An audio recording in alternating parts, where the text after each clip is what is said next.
Hi friends, ఇలా చూడండి. ఈ హ్యాంగింగ్ పాట్ చాలా బాగుంది కదా. ఇవి కొమ్మలతో గ్రోత్ అవేవి. 3 అంగుళాల కొమ్మ. ఎంత సింగిల్ కొమ్మ, గుత్తులు గుత్తులు పెట్టకూడదు.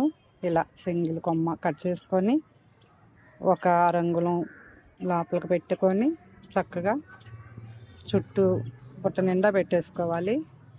అది షేడెడ్లో పెట్టుకొని బుట్ట కాస్త లైట్ వాటర్ ఒక నెల రోజుల దాకా అలా లైట్గా వాటర్ ఇస్తూ ఉండాలి.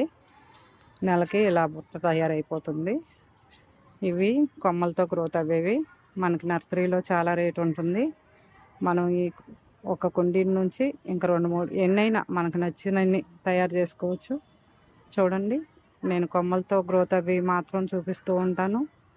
మన ఛానల్ ఫాలో అవ్వండి, లైక్ చేయండి, షేర్ చేయండి, సబ్స్క్రైబ్ చేసుకోండి. కాసింబీ గార్డెన్. జీరో బడ్జెట్తో చేసుకోవాలంటే మనం గార్డెను ఇలా కొమ్మలతో గ్రోత్ చేసుకుంటూ ఉండాలి. ఓకేనా ఫ్రెండ్స్?